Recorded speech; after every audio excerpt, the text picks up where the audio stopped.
Ora, muito boa tarde a todos. Em primeiro lugar... Desculpa, não sei se o Sr. Dr. Ricardo Costa está aqui. Ricardo Pinto. O Ricardo Pinto, peço desculpa, é por causa da SIC.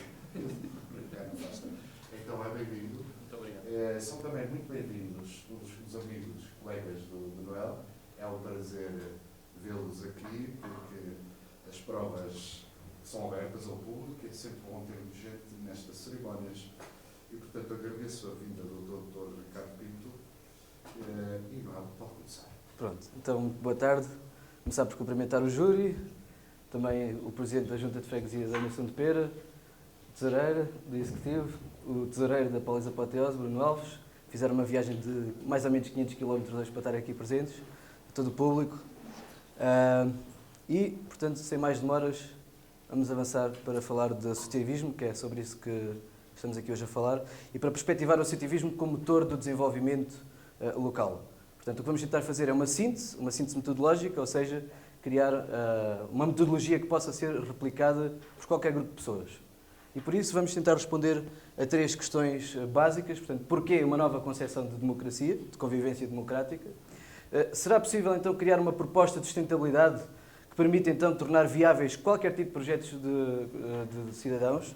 E se sim, como é que podemos, então, criar um guia passo a passo para que seja, então, simples e prático replicar essa estratégia? Vamos ver isso através de uma pesquisa assente na prática, portanto, no estudo de caso da Paulis Apoteose, que foi uma associação criada no decorrer deste projeto. Portanto, para responder à primeira pergunta, vamos refugiar-nos um bocadinho nos subsídios de Aristóteles, no seu livro A Política. Ele que escreveu sobre muita coisa, mas também escreveu sobre a doutrina da sabedoria das multidões e também sobre uma metáfora que, apesar de ser muito simples, contém uma ideia muito poderosa, que é a metáfora do banquete. Então, o que é que consiste a metáfora do banquete? Vamos imaginar que o David traz uma pata de veado. Vamos imaginar que ali que o Joaquim traz um presunto. O João traz um queijo da serra. E o Zé traz vinho. O princípio é simples. Como cada um trouxe uma coisa diferente, o banquete acaba por ser mais diversificado, mais rico e no final ficamos todos muito mais saciados. Transportando este conceito para a cidadania, também é fácil de perceber como é que ele se aplica. Ou seja, cada um de nós tem virtudes, qualidades, experiências próprias, singulares, conhecimentos únicos, e se cada um contribuir com o seu quinhão de virtude, então a vida em democracia também será mais rica. Portanto, a sabedoria das multidões prevê exatamente isto, ou seja, que os muitos estão melhor equipados para governar, para deliberar, para julgar, do que a decisão do mais notável dos homens. Portanto, Aristóteles disse que, em conjunto, o povo tem discernimento e, combinado com os melhores cidadãos, é de préstimo para as cidades. Por outro lado, as magistraturas são honras. E se as magistraturas são honras, diz-nos Aristóteles que privar a maioria de tais honras significa ter uma cidade cheia de inimigos. Ou seja, até do ponto de vista dos partidos políticos, há uma vantagem dupla em incluir os cidadãos nos processos de governação. Por um lado, funciona como elemento estabilizador da vida pública, porque os cidadãos estão envolvidos, as decisões são mais sábias, em princípio haverá um maior grau de satisfação das populações. E por outro lado, as decisões são assim mais sábias, mais assertivas do que se fossem tomadas apenas por uma única pessoa. Portanto, já vimos como é que é possível, aliás, porque é que é possível e necessário uma nova concepção de convivência, porque é que é pertinente que o público participe, não obstante todo o fosso que há com a abstenção nos atos eleitorais. Portanto, vamos ver então agora se é então possível criar uma proposta de sustentabilidade e, se sim, com que pressupostos. Portanto, em primeiro lugar, consideremos as linhas gerais da Estratégia Europa 2020, uma estratégia que aponta para um crescimento inteligente, sustentável e inclusivo.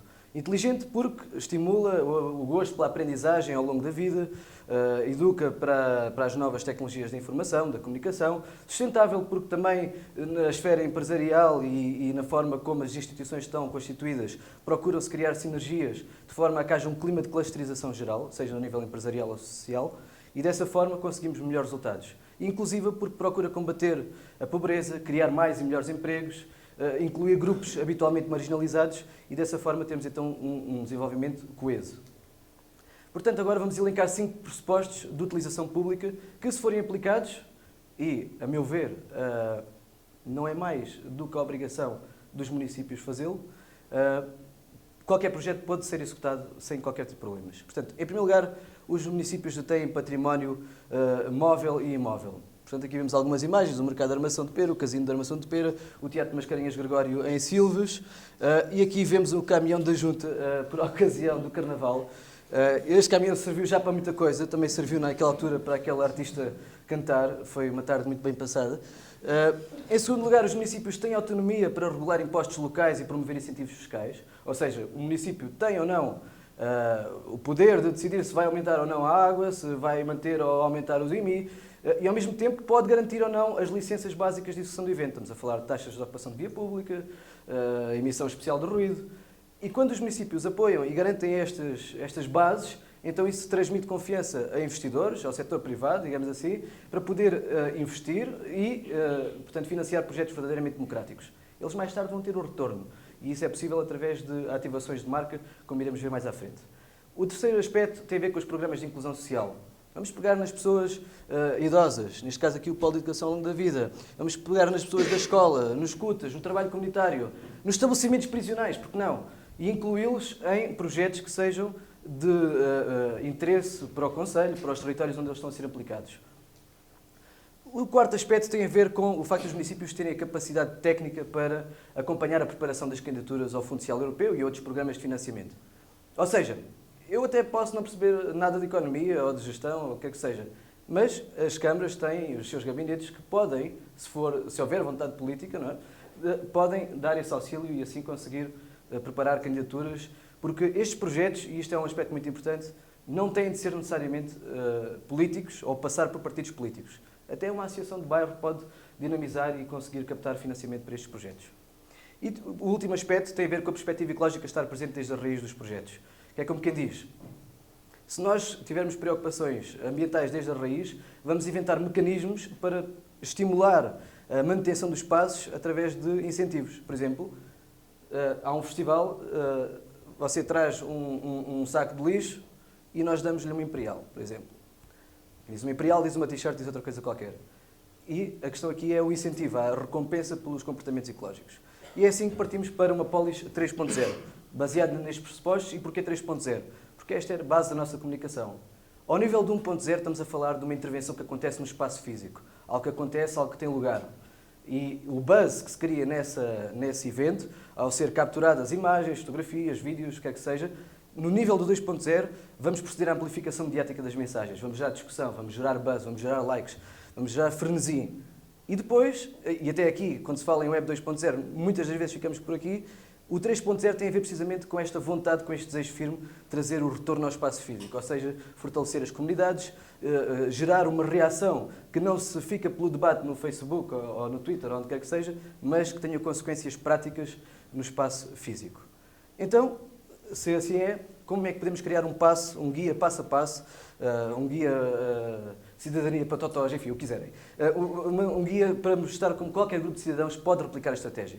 São estes os passos que consideramos fundamentais, caracterizar o território, e é para aí que avançamos desde mais. Armação de Pera. Armação de Pera é uma vila pescatória que tem, de acordo com os censos de 2011, 4.867 habitantes. Em presença são à volta de 5.033. Depois, em termos daquilo que é a receita gerada de IMI em Armação de Pera, estamos a falar de 48,05% da receita global do Conselho. 3.161.969. Não vou perder tempo com os cêntimos. Se juntássemos a este valor as freguesias vizinhas de Alcantarilha e Pera, íamos apurar um peso relativo de 60%. Em termos de taxas de ocupação de via pública e publicidade, portanto, também 63,01% é o valor gerado por Armação de Pera. No entanto, no que toca ao Fundo de Financiamento das Freguesias, a Armação de Pera só recebe 7,1% do montante global atribuído ao Conselho. Não deixa de ser curioso. Então, onde é que está a pólvora? Bem, a Armação de Pera recebe 70 a 80 mil pessoas nos meses do verão. Ou seja, é diferente. Não é melhor nem pior, é diferente. Tem características e necessidades especiais, digamos assim. Mas, por outro, vamos fazer umas continhas e ver que a população de Silves e São Bartolomeu de Messinos somada dá 19.444, ou seja, mais de metade da população. A meu ver, isto significa que temos aqui um problema político. Que é como quem diz.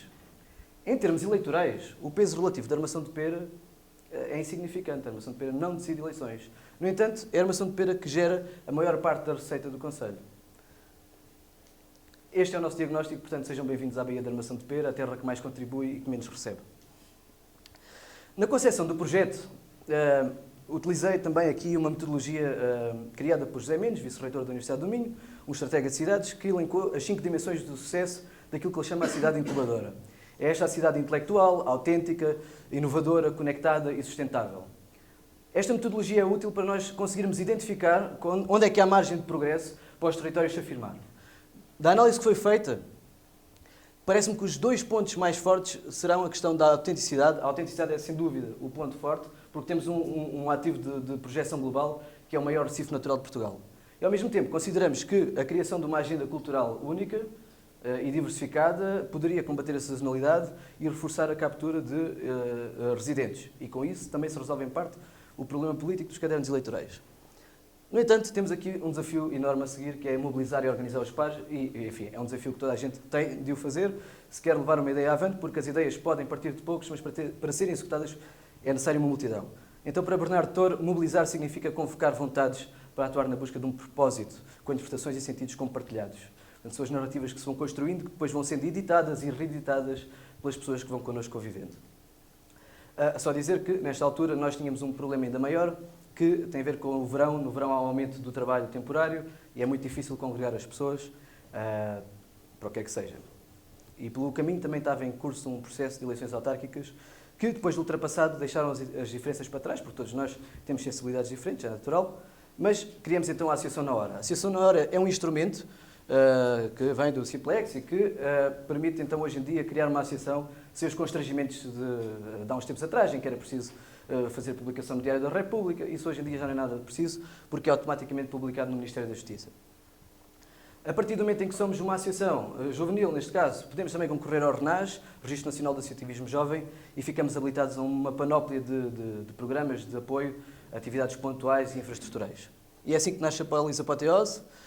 Polis, cidade, apoteose, glorificação da vida em cidade, ou em cidadania, como preferirem, e o nosso propósito, que se reflete nos estatutos, que é um documento legal importante porque acaba por estabelecer a base de funcionamento. O fim é promover a cidadania mediante a propiciação e incentivo à formulação de círculos de trabalho dinâmicos e multidisciplinares com capacidade de produção, execução e mobilização de projetos com relevância social, cultural, lúdica, tecnológica e artística. É uma frase genérica, mas que acaba por abarcar todas as áreas que são cruciais para a nossa atividade. Depois sintetizamos a nossa missão, visão e valores, que ajudam-nos a ter, portanto, uma visualização esquemática daquilo que nos move e da forma como atuamos. Neste caso, a estratégia, o desenvolvimento e a execução, 3 passos. Isto tem tudo a ver com engrenagens, com movimento. A visão tem a ver com as linhas gerais da Europa 2020 e os valores têm a ver com a responsabilidade social, com a cooperação, com a cidadania. Enfim, com estes valores que acabam por ser, então, fundamentais, e vamos ver que a cooperação aqui é fundamental. Portanto, sem mais demora, relatório anual de atividades. É assim que a coisa começa. Começa com o Tratado de Álvaro Gomes. Temos aqui o João Pina, diretor de Algarve Mais, o professor Carlos Silva, do Agrupamento de Escolas Sul-Sul, Ricardo Pinto, presidente da Junta de Freguesia da Armação de Pera, Sérgio Novo da Asta, aqui da Covilhã, Associação de Teatro e Outras Artes, Fernando Serol, presidente do Clube de Futebol dos Armacenenses e eu próprio, a representação da Pós-Apoteose. Aqui, a 7 de dezembro, criamos um documento aberto que visa a troca de conhecimentos, partilha de meios técnicos e humanos e, como iremos ver, isto foi determinante para fazer face a alguns obstáculos, até de índole política, que foram surgindo. Portanto, a 7 de dezembro damos o pontapé de saída, fizemos uma atividade que incluiu circo, a cataplana do chefe Augusto Lima, que estava bem boa, com batata doce. Fomos dando também algumas cartas na comunicação social e depois de um breve apontamento pela passagem de ano, em que lançamos uma nova tradição, que é o lançamento de balões luminosos como símbolo dos desejos dos cidadãos. Avançamos então para o Carnaval Trapalhão, uma iniciativa que já acontecia, que era organizada por uma associação, os Amigos da Armação de Pera, mas como estava a perder fogo e a convite da Junta de Freguesia, portanto, reunimos, portanto, foram convidados um conjunto de instituições para ver como é que podíamos fazer uma comissão mais forte.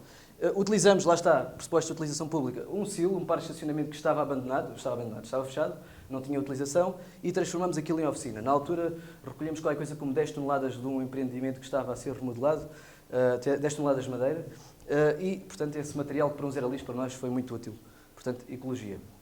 No final, todos acabaram por se divertir muito. Introduzimos o tema dos piratas, que no fundo era essa a ideia, e postas as rivalidades de parte, o que interessa é que no final acabamos por ter um carnaval com cerca de 18 mil pessoas nas ruas, e essa para nós foi uma grande alegria. Depois, entretanto, tivemos também uma breve passagem pela Feira Internacional de Turismo, onde fomos promover o maior Recife natural de Portugal. Aqui está, portanto, é a comitiva de serviço. Em seguida aconteceu então o Bay Art Fest, o primeiro festival de arte urbana e armação de pera, portanto no agrupamento, na sede do agrupamento de escolas. Isto era uma antiga escola primária, onde também alguns de nós tínhamos a oportunidade de estudar. Portanto, convidamos os artistas. Aqui vemos uma vista aérea da nossa base de trabalho. Aqui vemos o Bruno a trazer os mantimentos, qualquer coisa como 600 latas de açúcar, também. Insufláveis para as crianças, portanto conseguimos ali congregar uma série de gerações. Tivemos umas exposições dos contos dos irmãos Grimm. Pronto, houve tempo para tudo, isto é o pessoal do bar. Rap, portanto grupos marginalizados, ou que habitualmente são marginalizados, também quisemos incluí-los e dar um espaço para poderem, enfim, mostrar a sua arte, que é muito válida, portanto, e nesse aspecto também conseguimos incluí-los. Aqui vemos alguns resultados, alguns de vocês talvez já tinham visto estas ovelhas por aí, portanto, está ali outra astronauta, lá em cima, ao pé do capitão, que ele tinha ali um ar-condicionado que depois serviu como ventoinha. E pronto, preparamos então o terreno para o evento Anchor, o Pirate Weekend, que aconteceu de 1 a 3 de agosto e que foi encabeçado por nomes como PZ, o cara de Chewbacca, o multi-instrumentista Noiserve, Tigerman e depois também uma aposta em bandas mais locais e regionais. Portanto, o festival começou com esta beleza, a Santa Bernarda, portanto, que é uma embarcação de uma empresa de turismo, que aceitou participar, fazer esta ativação de marca, promover a sua empresa a troco de um expositor. Portanto, nós não tivemos qualquer tipo de custos com combustível ou outros encargos que habitualmente seriam de esperar. Portanto, aqui vemos o desembarque, uma vista também dos botes, confusão na praia, piratas em cima dos tetos, e pronto. E foi assim que a coisa arrancou. A partir daí seguiram-se então 3 dias e 3 noites de animação de rua, comércio, transações inacreditáveis, ruas cheias de gente, 60 mil pessoas nas ruas durante os 3 dias, na zona de concertos, como é lógico, não dava para pôr 60 mil pessoas, porque era na Fortaleza e era muito pequenino. No entanto, foi, portanto, uma grande festa que depois acabou por ter os seus resultados. Aqui vemos mais imagens do grupo, da Asta, as barraquinhas, os frutos secos, tudo aquilo que é característico. Comes, bebes, mais bebes. E música, muita música. Aqui foi talvez o ponto alto do festival, portanto, quando o Tigerman, enfim, atuou na Fortaleza, que era uma coisa para nós impensável quando éramos mais miuditos. E no final estávamos cansados, mas estávamos muito contentes. Aqui vemos esta fotografia, isto foi uma noite longa. Nós tivemos a oportunidade de ver o concerto de uma varanda cá lá para cima, enquanto, pronto, estes sorrisos, enfim. Se pudesse aqui uns balões, estava a pensar nos sacos de dinheiro que foram necessários para fazer face a esta noite, e enfim. Porque isto é fácil quando há dinheiro, quando há um orçamento, quando há um budget enorme, como é habitual nos grandes festivais de verão. Aqui não, aqui toda a receita foi captada através de concessão de espaços públicos, ou seja, apropriamos no fundo aquilo que é nosso e não fizemos nada mais do que é justo e apropriado para desenvolver um território. Portanto, o tempo está a acabar, portanto, é a altura de fazer conclusões e desafios. Desde logo, juntos somos mais fortes e isso ficou por demais evidente. Ficou evidente porque houve uma série de compromissos que tinham sido assumidos antes por algumas pessoas que se comprometeram a dar-nos tudo, a dar-nos eletricistas, a dar-nos alimentação, e depois a junta é que teve de pagar a alimentação, e a escola é que teve de pôr os funcionários a cozinhar, e muitos ficaram depois a dormir nos pavilhões, enfim. Mas tudo acabou por acontecer, e isso foi extraordinário. Por outro, ficou por demais evidente a sabedoria das multidões de cidadãos que se agruparam, que só escutaram e conseguiram chegar a um projeto coeso e levá-lo para a frente. A cooperação é o caminho, não há outra forma, não há subsídios milionários. Não há patrocínios sem resultados já à vista, portanto, e daí que se diga que o difícil é começar, portanto, o mais difícil já está feito. Vimos também as consequências dos binómios partidários, porque quando uma Câmara é liderada por um partido e uma junta de freguesia é liderada por outro, ai Jesus.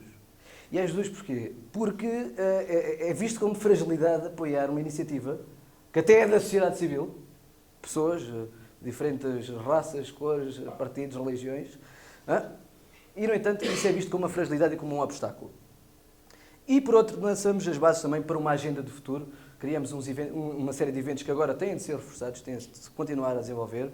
Também a parte da educação e da livre comunicação é uma parte que queremos muito trabalhar e, portanto, sim, é possível. Portanto, com este projeto conseguimos diagnosticar o estado das instituições da governação ao nível do poder local e as suas relações, apresentamos uma nova abordagem de hierarquização e de estrutura de utilização pública e fruição pública e lançamos então as bases para que qualquer grupo de cidadãos possa então apresentar os seus projetos. Não precisam ser piratas, podem ser vikings, podem ser o que quiserem. Portanto, os desafios que se apontam têm a ver única e exclusivamente, são muitos, mas pronto, outras conclusões estão no relatório para quem estiver interessado. Mais autonomia do poder local é o que propomos, portanto, o IMI, em vez de ser 1%, como foi agora introduzido, mais IMI, mais IMI, mais IMI, porque são as pessoas que estão próximas dos locais que conseguem fazer as melhores decisões. É preciso replicar o estudo de caso noutros territórios para ver se esta abordagem entre associativismo e políticas públicas realmente funciona. E também ter a noção de que na transição para uma abordagem macro, isso vai ter sempre de passar pelas universidades, que é onde há a educação de alto nível, e também pelo poder central, mais diálogo estruturado juntamente dos decisores políticos, Comissão Europeia, Secretarias de Estado, IPDJs, IFPs, profissionalizar o associativismo, isto é muito importante, e também assegurar uma progressiva desmaterialização dos processos burocráticos. Portanto, é tudo, o futuro é sorridente, vem aí a Europa 2020, vem aí o Erasmus+, que vai permitir mais intercâmbios, mais mobilidade, o Horizonte 2020, vem aí uma porrada de milhões de euros. 20 mil milhões de euros nos próximos anos, portanto o futuro é sorridente, há esperança. A todos muito obrigado, é tudo por agora, qualquer dúvida estou por aqui.